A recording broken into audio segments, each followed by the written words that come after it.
All right, so if you guys hadn't known, we had an open house and the Edison boys were here, and we promoted the Edison truck because it's pretty spectacular. Topsy, she's a work of art. But there was a negative Nancy that commented saying, "Oh, I'm not impressed that you guys built that in a year because I haven't seen it move anything yet." So today, just for you, Mr. Negative Nancy, we're gonna move 100,000 pounds. Yep. Maybe. Maybe. We're gonna try. Here we go. Oh, Steve is gonna kill me. No problem. It'll be fine.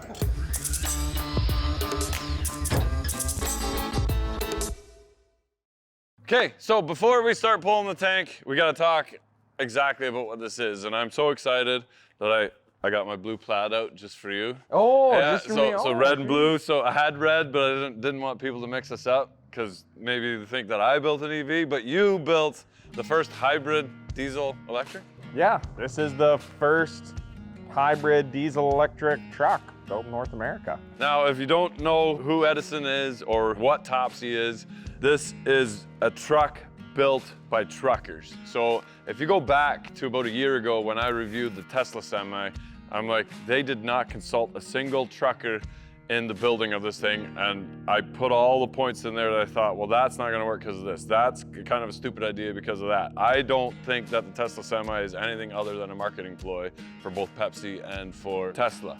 But when I saw this thing, this is super impressive. This thing has been built in a year in a Quonset hut, and it works. There's so much that I want to dive into this truck because what's happening here is really revolutionary, made in Canada, and first of its kind, the way it should be. Start kind of at the beginning. What is your background? I'm a truck driver. Since I was 18, 19 years old, I've been driving truck, hauling logs, and I would say 90% of that time has been as a log truck driver out in BC. And okay. Started hauling equipment, hauling generators, and my business partner there, Eric, is an absolute genius. At this one thing, he came up with an idea. There was a First Nation community way up in Northern Canada. They were running 100% off diesel. So, well, let's look at the power consumption. And you got a 95 kilowatt generator. That sounds huge for a community. But what happened is they would have a huge peak power demand. So 4 or 5 o'clock in the afternoon, everyone comes home, turns on all the lights, everything like that. Bam, 70 kilowatt spike, put in a 95 kilowatt generator to make sure there's extra capacity. But the average load was only 20 kilowatts. So, well, why don't we put in a battery bank? The battery bank can meet the peak load demand, and then you can downsize the generator. So we went down to like a 35 kilowatt generator. That absolutely meets the load, the average load, the battery can do it. We put in a bunch of solar panels because it was way up northern Canada, so they had 24-hour daylight. Then the wintertime, the generator just maintains it. And we built like $140,000 for the system and figured they've saved $85,000 in fuel the first year by meeting that peak load demand. When I saw the Tesla Semi, it was kind of the same way, but I saw some benefits with the electric is that logging, I'm like, well, going uphill empty, coming downhill loaded. So I'm not very heavy going up, and then all the weight of the logs coming down with the regenerative braking can recharge the battery to go back up the hill. And I kind of reserved a Tesla Semi. Now, I didn't like the looks of it, but I figured worst case, like we were doing a lot of rebuilds on old trucks from the 60s, 70s, and we were kind of just fixing them up. Like, well, if we can rebuild these old trucks, if I buy a Tesla Semi, I can take that ugly ass cab off of it, put on something else, and I'll get it like a W900 Kenworth and like just take the whole cab, switch it all over, make it more logging focused. And so we reserved it. And after 5 years, we started looking really into electric and like how it worked. And then we just kind of like, well, this is how I would do a truck. Like as a truck driver, this is how I would build the electric truck. We just kept saying that for so long that we finally just said like, how the heck with it? We'll just go build our own electric truck.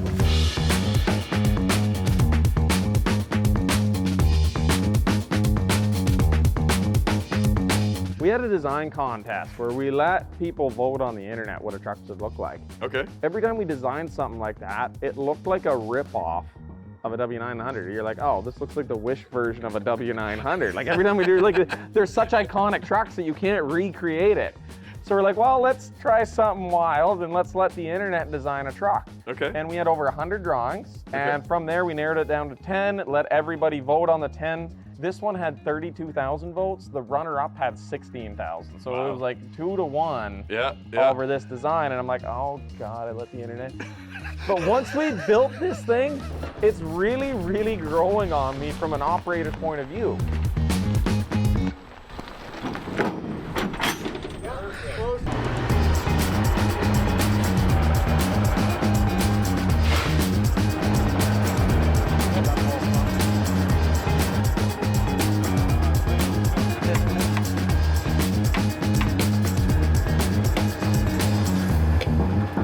All right, first time ever releasing the brakes on a trailer.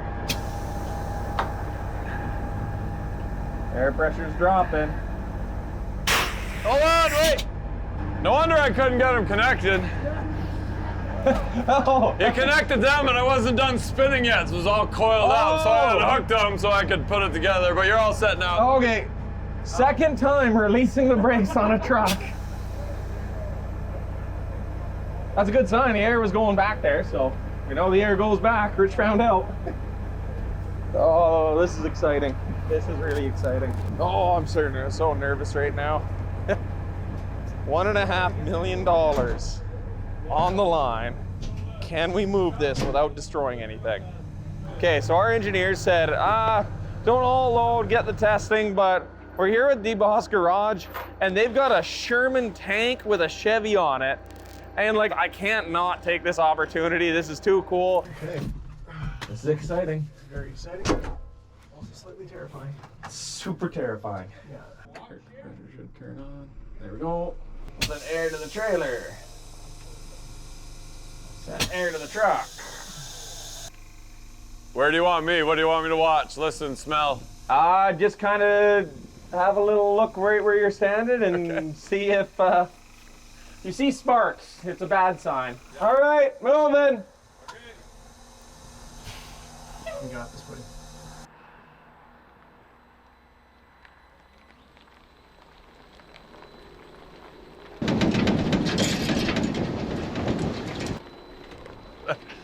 That is pretty awesome.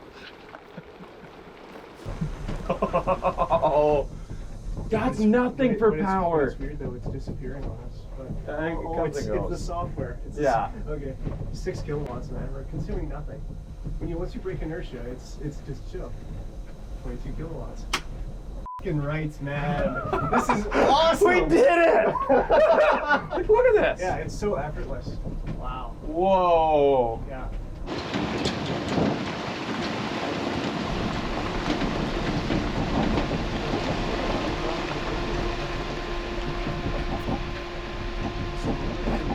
Yeah. That's real. Oh, that's pretty fine. good.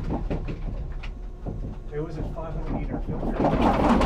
Whoa, that's a little rough. Just a little. Gotta love the old Hendrickson rubber block.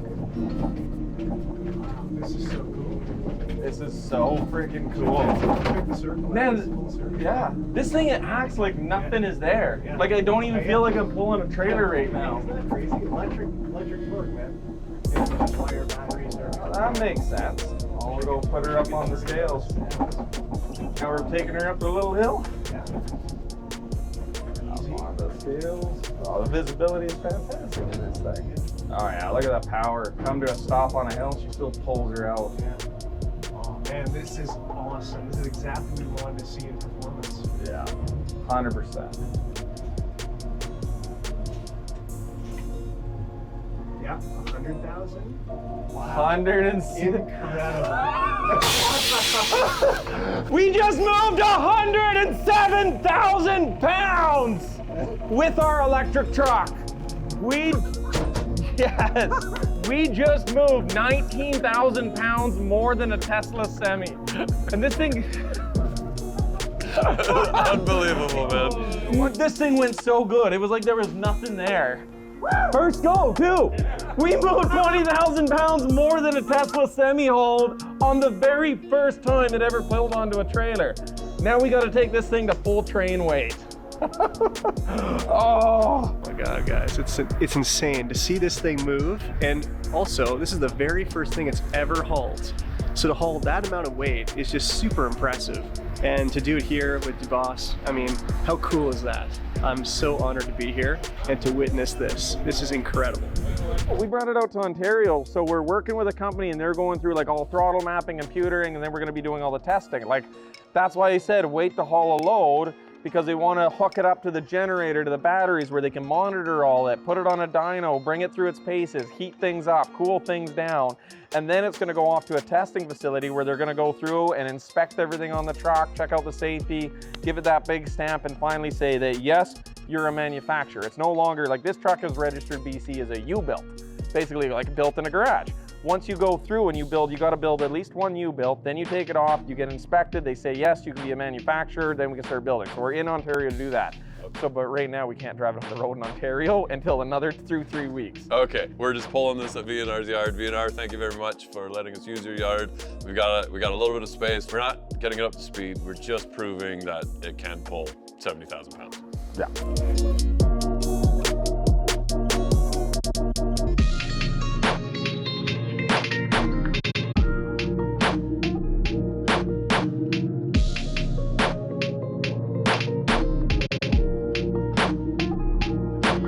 Take us around the track. Yeah. So I remember the first video, and I'm not gonna lie, I was doubting. You started with 2 frame rails. Yes, we literally just had 2 frame rails that were just bare steel.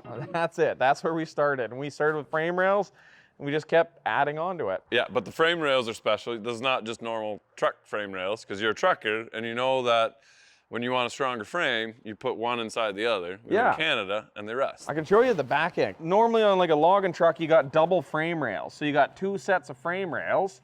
What happens is you get the rust in there and you get rust jacking. The 2 frame rails start splitting apart from each other. That's the largest cause of why trucks go down, is that maybe the motor's good, the transmission's good, but if your frame rail starts rust jacking and splitting with all the salt and corrosion, well, that's no good. So instead, if you look at like the RMI and the tensile strength, it's like a double frame rail. Don't quote me 100% on the math here. I'm sure it's a little off, but it's close. Is the double frame rail was 110,000 pounds PSI. That's a tensile strength. A 3/8 single frame was around 80,000 pounds. Whereas a 1/2 inch single frame, instead of the 3/8, is up to like 105. Like it's almost right where double frame is, but you don't have the rust jacking. And as far as I'm concerned, once you're rust jacking, your frame starts splitting, like your tensile strength of that frame is already going way down. Whereas this one, you can get the hose in, you can clean the whole thing out. It's not gonna split apart from each other. It's a better way to do it. And it only adds like 500 pounds onto the truck, which in the vocational world isn't bad. Right. So you had to have somebody bend these up for you. Yeah. This is not something that you... Yeah, no, we went to a place and somebody reached out and they're like, hey, I can make you frame rails if you want. Like we do it. They build like custom trailers. Like we went to K-Line Trailers, who makes low beds and all that and heavy equipment. And they were the only ones in BC that had a press brake big enough to bend up the frame. And they're like, that's what we do. We've got the steel. Let's... Nice. We've got electric motors at the back here. Yep. So it's like a normal diff. It's a normal suspension. It's something that you can buy, service, replace, because you didn't design any of this. This is Hendrickson? Yeah, the suspension is Hendrickson walking beam, because it's a prototype and we want to shake the shit out of everything. If I was actually going to sell a truck, I'd probably put air ride, but this Hendrickson walking beam is bulletproof. I know trucks that are 50 years old. Actually, I got a truck that's 60 years old with Hendrickson rubber block over walking beam. That thing is still in good shape. But thing is, it's rough and it's going to shake everything on this. So we want to be able to shake everything, beat everything up. That's the whole purpose of doing the prototype. Yeah. Push it to the max. When you go into production, you can just say, I want air ride, I want rubber blocks, whatever you want, right? And I see everything's bolted. Yep, everything is bolted. I don't like huck bolts. Like on a highway truck, maybe. The thing with huck bolts is the only way you're getting them off is with a torch. Well, now you're in the middle of nowhere, out in the bush, or out on a job site, and you've broken a spring hanger or something like that, and you're like, oh, well, now I gotta get a guy out with an acetylene torch, cut it, hopefully I don't nick the frame or damage anything. Well, there's huck bolts, we'll put the impact gun on her, take her off, put her out, put the new piece back on, you're on your way. As far as I'm concerned, the grade 8, just standard bolts are way better. What's the weight rating on the diffs? These are 52,000 pound rear ends. Okay. So, I mean, they got the heavy spec planetaries, like it's spec'd out as a heavy haul tractor. Okay. And if you notice on this one, what's weird on the front is, does it not look weird when you look that way at a front of a... So it's backwards because the motor's in behind. Yeah. And I can say that without people telling me I'm wrong. It's an engine, not a motor, because that is actually a motor, right? It is. It's one of those things where, like, what we thought about it, like, well, an electric motor can spin the same way forward or back. So we worked with a company to really design these. And they're straight cut gears, so you can run them the same forward or back, which means that I can swap the axle. So if I'm going through the mud and the muck, the front of the diff pushes the mud down. You're backing into mud and muck. That diff pushes the mud down. Your motors are inside. They're protected. The little skid plating underneath, and everything is safe under there. Whereas having the motor forward, and now you're dragging a logging truck through the mud, you take out the motor, that's expensive. So all we the flipped them. salt and water and crap goes over. Genius. We put in a little bit of thought. To these things. Yeah. Awesome.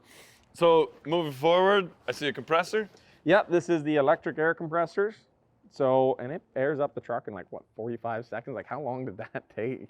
And then we still have another redundancy air compressor on the generator. Okay. So the Cat still has its air compressor. So if you lose this one, you got that one. You lose that one, you got this one. It's double redundancy to get you home. Everything on this truck is double redundancy. Like the batteries are split into different groups, where if we change the BMS software now, but if you lose one set of batteries, the other batteries keeps you going. So if you have a fault code in this, it'll cut this battery off. The other batteries will still drive you home. Yeah. You lose one axle, the other axle still drives you home. Like, you would have to do a lot to not get home in this truck. Nice. And then your battery pack's right here? Yeah, big old battery pack here. Right under here. So what we did is we put the batteries in the frame rail because they're most protected in there. You get a side impact, something hits it. If you get through half-inch frame rail, you've got bigger problems, I think, than the batteries being damaged. And then what we did is we put them on airbags. Nobody else has done that. So one of the things is, like, batteries don't like to get beaten up and shaken and pounded out. Yeah. So put airbags on it. Air ride cab, like the suspension or the cab or anything like that. It's just going to float on these batteries. It's going to be isolated from frame twist, frame warping, isolated from bumps. Yeah. Yeah, genius. Yeah, why not? I was like, hey, instead of hockey pucks, let's just put an airbag and a shotgun there. They're $50 an airbag. Screw it. Yeah, and no weight. Nice. Very cool. Now you're talking about side impact and protecting the batteries, and I'm curious how a couple guys out in BC, like, what kind of regulations are there when you're building a truck? Because, like, airbags, crash tests, stuff like that. There's no airbags in a semi-truck. You don't need airbags. Semi-trucks don't need crash testing because a semi-truck has been the same. It's not like cars where every single car model has its unique exoskeleton and all that. From the 1940s, 30s onwards, the trucks have been the same. You take a set of frame rails, you put cross members in it, and then you take a cab and a hood and you drop it onto those frame rails. Like, there's not enough difference between a truck. Like, you take a Western Star, you take that Peterbilt there, you compare it to a Peterbilt from the 1950s, it's still the exact same Peterbilt. Like, even the style hasn't changed. Right. So they largely are self-certifying. So we have to go and we have to send off all our parts list, and hey, these are all the parts we're using. We have to use DOT approved parts like DOT air fittings, brakes. Those things all have to be DOT approved, but as long as they certify your part, they come out, they inspect the truck, they did it all, you hook it all up correctly, is it working the right way? If we're happy with that, then yeah, you don't need to go do a lot of the things. Okay. Well, you think about how many little guys make specialized trucks too, like service rigs in Alberta that do oil and gas work over stuff. Yeah. Like, those are custom trucks where they might make 5, 6 a year. It'd be nuts to have that thing go through an entire thing. You'd never be able to make a service rig. It's a piece of heavy equipment. Like, we're making a piece of heavy equipment, just use heavy equipment stuff. So it's like a hood of a skidder, cab from a dozer, grader. Okay. So we're looking at central seating. And what was the reason? Just for view? For view, and I think honestly that when they did the design, it was making fun of Tesla, because the Tesla Semi did center seating, and that was some of the comments. They're like, just do center seating. Tesla did it. Edison Motors stealing Tesla's idea, and we're like, yeah, because everyone was making fun of it. They're like, revolutionary center seating, never been done before, never been done. There's never been a grader, a bulldozer, a loader, a forklift that's ever had center seating. I'm like, that's heavy equipment. Every piece of heavy equipment has been center seating because you have better view on a job site of everything that's going on. So that's why we built it. And like, oh yeah, now that you sit in it, yeah, the view is 100% like running a grader. I put down that center seating was stupid. If you're driving and you got paperwork at the border, like, you got to go out you got to hand it out over the window, right? But they have a whole console to the right where you can't exit the right of the truck. And then the door is in the back of the cab, and you kind of have to like go through this sleeper to get to your seat. But it all works great in California, but there's mud, right? So now you're tracking mud all the way through your cab to get to your seat. Whereas a normal conventional, you open the door, like you get off the step, you're standing on the step and you can sit on the seat, right? You can take your shoes off and kind of tap them or whatever the truckers do. Or I know a trucker didn't even leave his shoes, let his shoes inside the cab. So, but your door is right by the seat. You can climb in and bam, you're on the seat. Exactly. That's exactly like a normal truck cab. We're not trying to reinvent the wheel. Man, we did not leave our shoes off at that show. So I say the same thing. I'm like, yeah, I normally take my shoes off. We had a big open house, and well, we were working it. A lot of people in and out and wanted to see it. Take us through the cab. You're sitting in there. Looks pretty basic and some toggle switches, and that's it. We put a passenger seat next to the driver's seat, unlike Tesla does. Can you get out that side or no? Yeah, it's a normal door.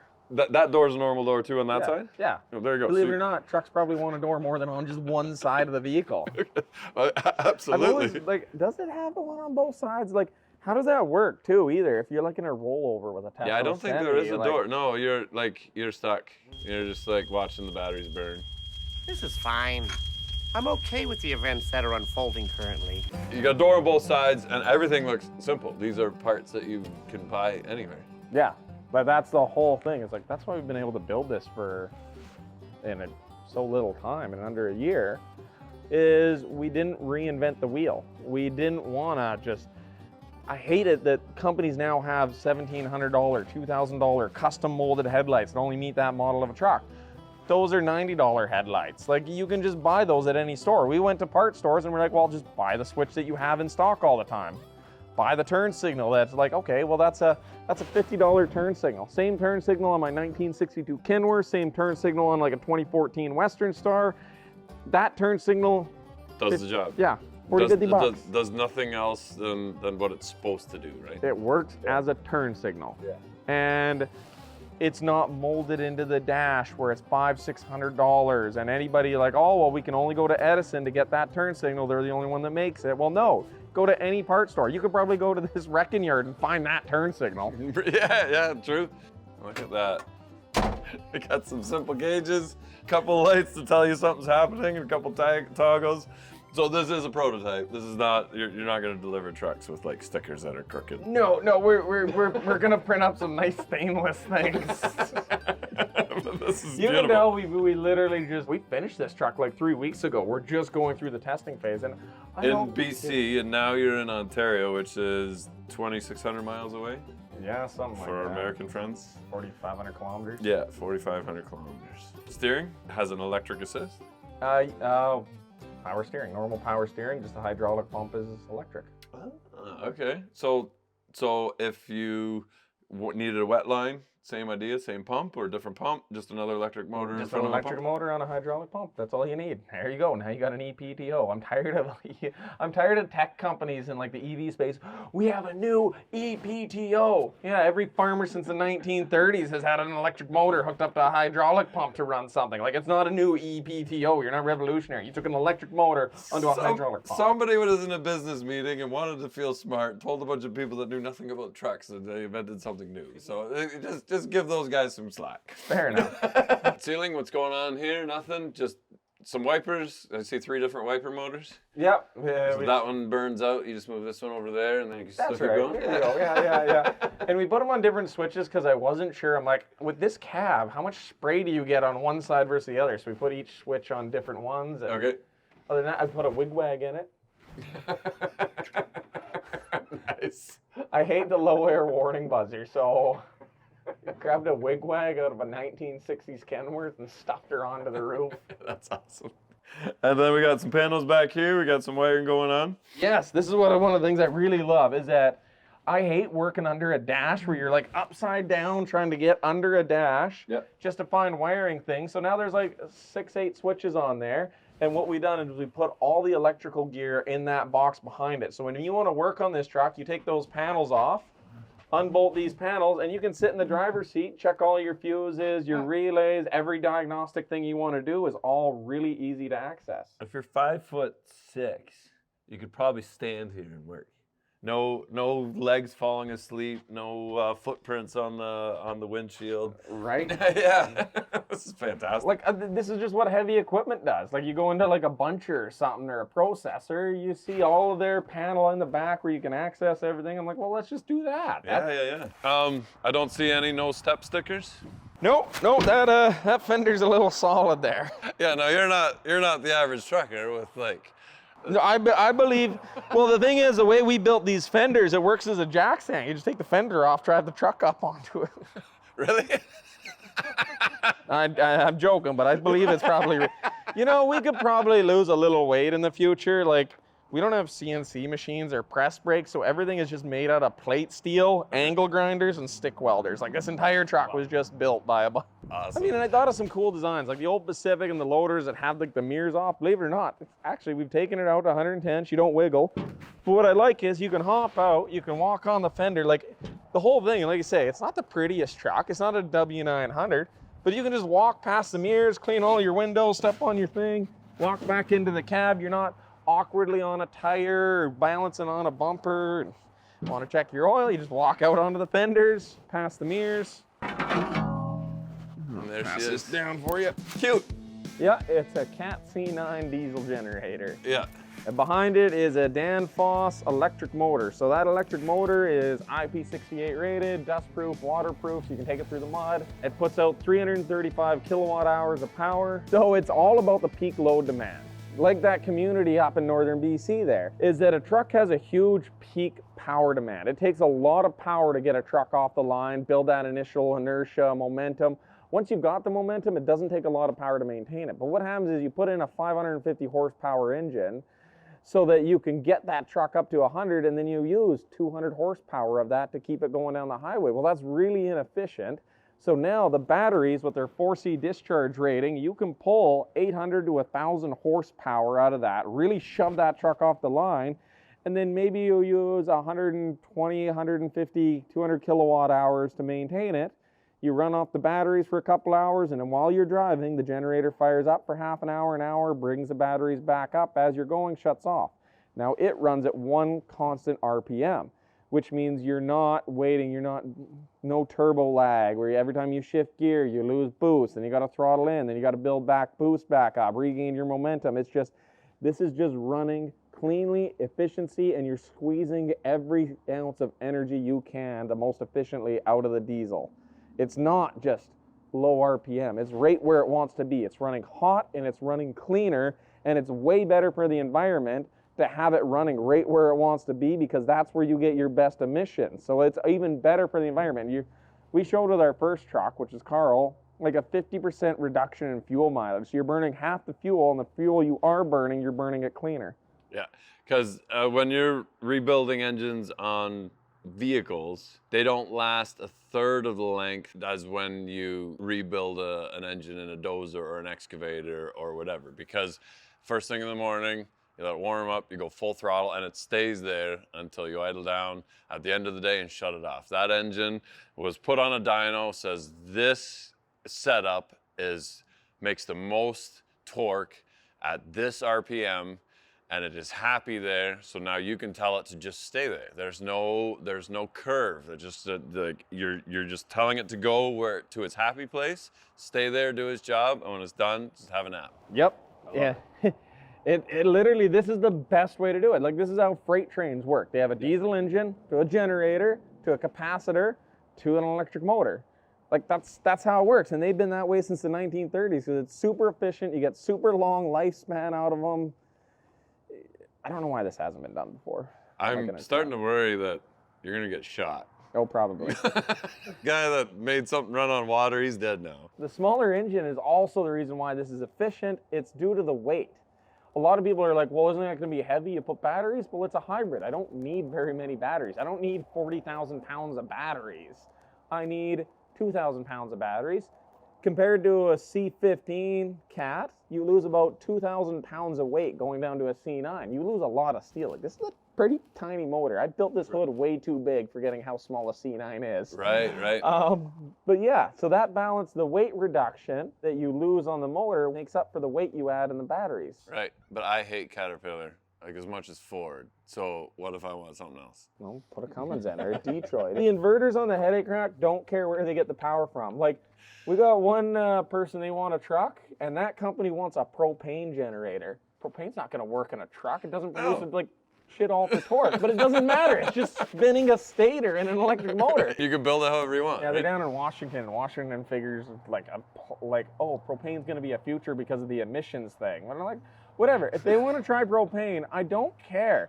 Someone wants to put natural gas in there and run it as natural gas, it can run as natural gas. It doesn't matter where the power comes from. Yeah. Like Nice. if you want full electric, I don't care. I'll put in extra batteries under the hood. So this is the cooler for The EV. The EV, yes. Yeah, and that's one of the things we've already learned in the design. I've ordered a rad, but it didn't come in time for the show, so this one we took a rad out of a 454 Chevy and threw that in there. The actual radiator that's coming in hopefully soon, it's a dual core rad where the EV cooling's at the front and then the diesel generator rad's at the back. Okay. But for now it works. We'll throw it in there and we'll swap it out later. But you need a cooling for your EVs. Like your inverters, your batteries all want to see liquid cooling. They want to run that glycol around them. And then the other part is that we can heat that glycol because it's hybrid, it's diesel. We can put a little diesel heater in the glycol line, heat the glycol, keep the batteries warm in the wintertime. So you don't have the issue with the batteries. Using diesel to warm up your battery. That's actually, so yeah, a big issue with the batteries is the cold. Like we have an electric car and in the winter you lost 30% right away just because the batteries are so cold. Electric is so efficient because like 99% efficient on the electric motor for the energy going in to the energy going out. Diesel's like 20-30% efficient, whatever. Like it's way lower because the majority of all the energy you burn on the diesel goes to heat. So let's just put a diesel heater because it's really efficient as a heater, and then the diesel heats the electric vehicle batteries. Making them more efficient to more than cover the cost of the diesel to warm them up. Exactly. Oh, man, I mean, it's simple. It's simple. It's just a little bit too common sense. They're like, you can't use diesel on electric. No, but it makes it way more efficient, and you get way better fuel mileage, and you do all these things. You're like, no diesel. I love a butterfly hood because you can get an insulated hood panel in the wintertime. You put the big insulated panel in there for extra keeping the heat in. Summertime, when you're hot and you want to take the heat out, you actually just leave that panel out on a butterfly hood. I know they're not super common in Ontario or down in the States, but this is what we use in the mountains in BC and heavy haul, because you just do that up, you leave the hood out, and in the summertime you vent all of that heat right out of the side of the engine to keep it a little bit cooler. Nice, yeah. Like, I love the butterfly hood. It needs to come back more mainstream. Butterfly hoods are cool. And swing fenders too. I love that you got a little workbench. You can set your little tools there. You can work on it. You're not standing behind the motor, setting it on a tire. Like, yeah. For being a mechanic, this is kind of slick. Yeah. And then the front, nice and heavy. Oh, yeah. Yeah, so I see one thing that EVs don't talk about, those poor animals, because they don't hear you coming. I've never hit anything with any of my trucks because they're loud. Like, they can hear me coming from a kilometer, a mile away. But I see you won't be worried about them doing damage to your truck. That is a good point. Electric vehicles are so quiet that, like, yeah, you're cruising through a logging road at 4 o'clock, at 5 o'clock, 6 o'clock in the morning. Deer doesn't even hear you coming. You're like, oh shit, come around the corner with 160,000 pounds of logs on deer stand and they're not hearing you. Yeah. Which is also why we put a train horn on this. Instead of just an air horn, it has a full-on CN train horn. So you can really tell that animal to, hey, look for a walk and do a nature walk real quick. Time to go hiking, buddy. I mean, we could really lose some weight off this truck. I'm not gonna lie. This whole thing is built out of pieces of angle iron. Yeah. Like Okay. the angle iron that we So welded together. how much does it weigh? Weighs about 26,000 pounds. Okay. So that's right on par where, like, it's a little bit lighter than a Tesla. I think Tesla came in at 28,000, somewhere in there. Are we actually lighter than a Tesla? You're lighter than a Tesla, yeah. Really? I didn't actually know the weight. I thought they hadn't released it yet. You have a lot of weight to lose. So it's funny, we went to Pikes Peak and Randy Prost, a super nice guy, he's huge into the Tesla racing. But his Tesla is 5,000 pounds because they gutted the entire car, but they still have the battery. And I'm like, you could have the fastest electric car if you have a battery just big enough to make the 7 minutes up the hill. Yeah. Because you're using all, like, that energy that you're not using is still stored in that battery. That's weight you're moving around all the time, right? Your truck is built super heavy. You could probably knock another 1,000, 2,000 pounds off if you start replacing it with a little bit of aluminum here and there. If we built it like another normal truck, we could probably lose about 5,000 pounds off of this thing. Figured most of our business is just gonna be retrofit. You got a truck that's pretty good, bring it in. We'll drop the axles, or we'll bolt the electric motors onto the axles. We'll drop the driveline, drop the transmission, put a generator on where the transmission is, put the batteries and the frame rails where the driveline was, and then just send her back out the door as electric. Put the inverters in the boxes, and then you can take your truck that already exists, that's pretty good, and then just convert it into electric, and then I don't have to build the whole cab. Ah, a glider. Yeah, just Edison gliders. These things. I think that's probably the most efficient way to really get these things out. That's and on another the road. thing that I was thinking about environment. All this stuff, save the environment, save the environment. You know what, you want to save the environment? Build us a car that lasts longer than 15 years, 10 years.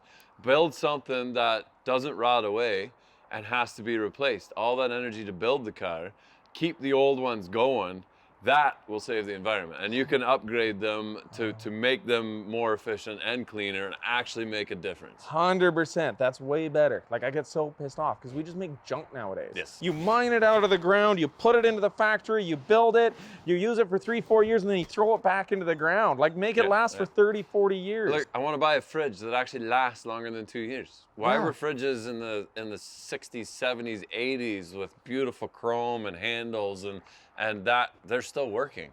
And you telling me it's good for the environment, somebody to buy 50 fridges since then that run on a little bit less electricity? All those got shipped, all of those got mined, all of those got stamped together with huge electricity. It really, this is excellent. If they want to mandate environmental protection, mandate that things have to last again. Yes. Say you sell a fridge, it has to come with a minimum 10-year warranty. Yes. Minimum 10 years. Because you know what? You've already proved that you can make a fridge that lasts 10 years. Say, you know what? That fridge breaks down for any reason in 10 years, you get a new one. Yes. Make a car, when you sell electric cars, like electric motors can last 100 years. You know, when I say make a law, it says any electric car being sold has to last a minimum of 10 years, full warranty. That's it. That's what you get. Yeah. You watch those prices come down. All of a sudden, those headlights are going to be $40 headlights. All of a sudden, them body panels are going to be pretty. Oh, it's not going to be a unibody anymore where you take any damage and you got to replace. Oh, watch. Oh, yeah, those body panels are pretty easy to replace now that I got to give you a new car if this one fails. Like, why can't you do it? This doesn't need to be this thick. No. Like, I was going to say, well, that crinkles, that's going to be kind of a pain to put back. But yeah, you know what? That's going to take a lot of abuse to do anything too. I've just been joking. It's already ready for military use application. You just pop the glass out, put some Lexan in, and she's armored up. Because it has a generator, so it can offshore power. So imagine you got a big natural disaster, power grid goes out, you pull the truck out, you run the cords, you bring the building back to life, you service whatever you need to service. Like, you can literally respond to disasters, military operation, your unit that moves the base can power things. Like, the ability, like, these things can also work as peaker plants. We were talking with like the Alberta Energy System operator, and one of the issues now with so many electric vehicles hitting the grid, they all come in, they all plug in, they start having brownouts, power demand. You can't get the power things. Permitting power stations takes years. Well, you put in natural gas, it's really cheap to produce power. End of the day, once you're finished work, you take your truck, truckers finish around 3 o'clock before everyone gets home normally.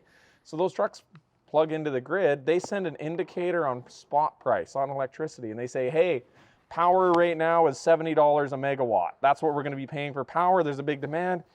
You know you can produce power with your truck for $30 a megawatt, so your truck plugged into the shop starts outfeeding power into the grid as a peaker plant to stabilize the grid. Then when all of a sudden power drops down, say a bunch of wind power hits the grid at 3 o'clock in the morning, and they're like, oh, all the wind turbines are spinning, it's 3 a.m. and no one wants the power. Well, you can take that power from the grid, plug it into your truck battery so you're ready to go, and you bought the power for like next to nothing or free, and your first 2 hours of the day cost you no fuel. Right. You know, that's a ways down the road, but like, it's one of those things, cool things about hybrid. It's like, why aren't we doing this? This could solve our lack of power on the grid issue as all the electric cars come out. Use the semi-trucks when they're parked. There we go. It goes through a pre-charge circuit where it checks everything out first. So it goes through a fault detection. Okay. Is there any kind of fault? So it takes a few minutes. So it basically does an entire safety check as soon as you turn it on, tests every circuit. Does it see the voltage we should see? The places that should be 0 volts say 0 volts. And the places that say 550 volts say 550 volts. So it's kind of cool. Yeah. All your consumption here. So right now the electric air compressor is using 4 kilowatts. Yeah. The truck used 20 to move. Like, How is that possible? electric motors, man. Electric motors. There's no denying there's not an empty van trailer with fake numbers. That's not like it's a freaking Sherman tank, man. Like you can't deny that's a Sherman tank. Like, oh, I'm glad you talked me into it. Like, I was so nervous, and they're like, well, go through, like, the engineers, like, they're so cautious, and they're like, and go by through the process, right, and, like, yeah. every right. Like, Yeah. oh, they're gonna be annoyed we did this, but, like, I'm glad you're just like, no, just do it. We got a tank, and it's so cool. I'm like, what other electric vehicle company has a chance to move a Sherman tank as their first load? There we go, we got them. All right. First. This is just wild. It's like it's not even there. No.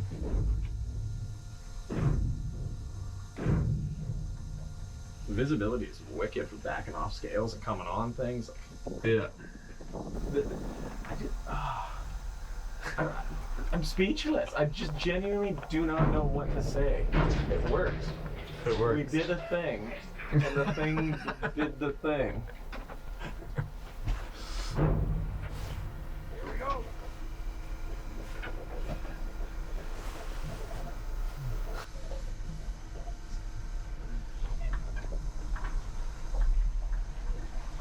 Like it's not even there. Like it's not even there. Really, it is. I can't believe this.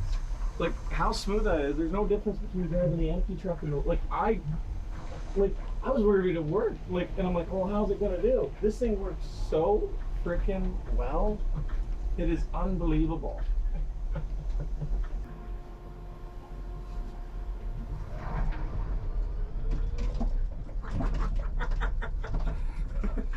Like it's not even there. That was wheel spin, I think.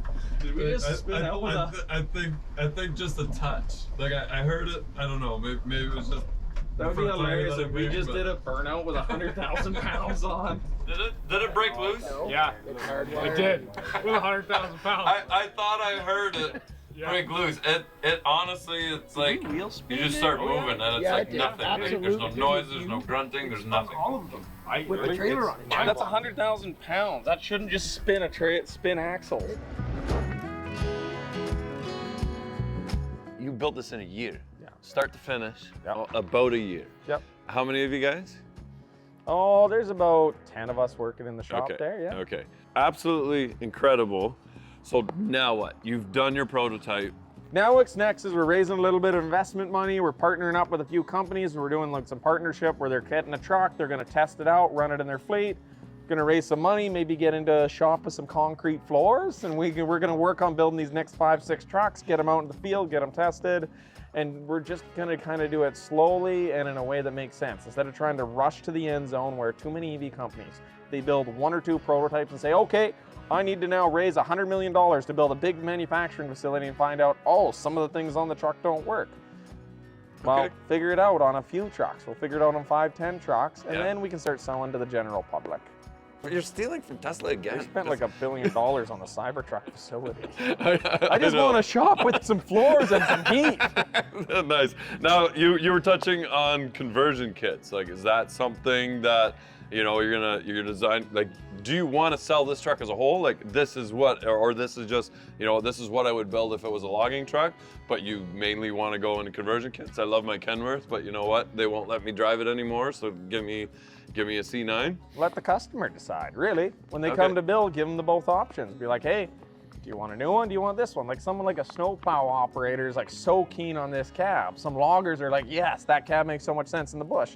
Other people still say, I want my long-nosed Peterbilt. Well, whatever you want, I'll do. Right. And it's also somebody doing long haul that's in that cab all week all like needs a sleeper, needs whatever. Long. We've got some big equipment back here, something like that. Pickup trucks, like A lot of people have reached out about pickup trucks, and we're really looking into doing a pickup truck kit. So like the retrofit kits where you drop the axle on a semi, you put in the e-axle, they're like, well, a pickup truck with a solid axle is kind of the same. We could just have a kit where a pickup rolls in, partners with some people that build trucks and do retrofit and work on these classic trucks. We'll just sell them an Edison kit.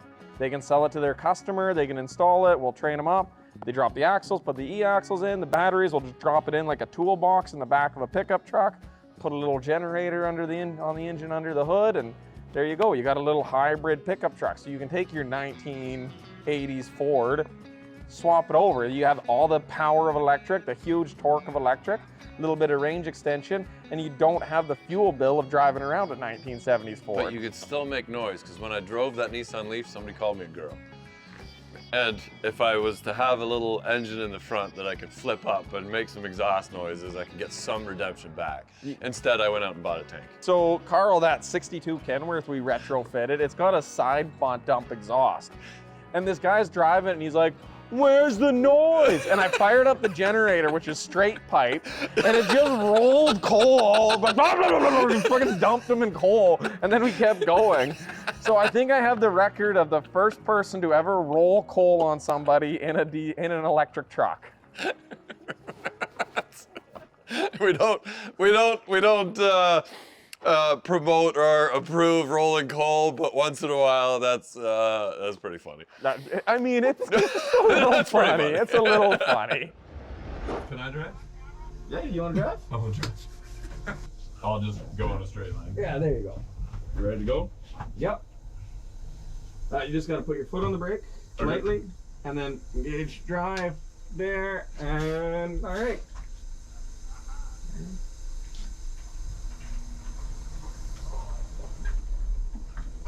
That is wild.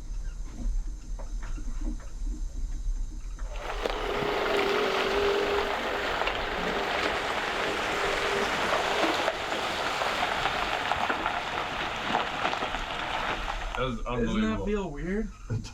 It's so weird. It feels like you're driving like a Tesla. Like it feels like you're just driving a car. There you go. You've now driven an electric semi-truck. There's not too many people who can say that. There's like a dozen Pepsi truck drivers, and that's it. Yeah. And some engineers at Tesla. And none of them have pulled 100,000 pounds. Yeah, I think you're now the second person in the world to pull over 100,000 pounds with an electric semi-truck. There's 100% some freight train engineer being like, oh, it's some CN locomotive engineer be like, yeah, it's 100,000 pounds. What a bunch of What a crazy time to be alive. Just like, wow. yeah, you've got that behind that. Just look at that. Just two very unique You got a retrofit kits. 1948 frame being pulled by A 1948 Sherman, 1980 Chevy, on a 2006 trailer being pulled behind a by brand new truck. 2023 electric truck. Canada does cool things. This is a great country. Canada does pretty cool stuff. Chase, that was absolutely incredible, man. No denying. 100,000. 100,500 pounds. That's pretty incredible. And you know, you pull away, and it's just like my truck. Like you can tell it's old. My engine's probably a little bit tired, but man, that's pretty epic, man. Well, we did it. It works. For that guy that says it's never pulled weight, there you go. Like I always say, get out there and work on it. These guys in 1 year built a truck from scratch, just from an idea. You guys, if any of you guys are watching this and you're interested in getting a hold of you, Chase, how do we get a hold of you? Edison Motors, YouTube, or you go to the website, Edison Motors, and there's contact stuff in there. Are you on the stock market yet? No. No, but you will be? Maybe. So definitely follow these guys. They're making big things happen. They're all younger than I am by far. It's really, really epic. Like 5 years. Chase, it doesn't matter, man. Yeah, 5 yeah, years yeah. ago, I was building a rusty old Audi and racing, doing nothing. Like, this is absolutely epic.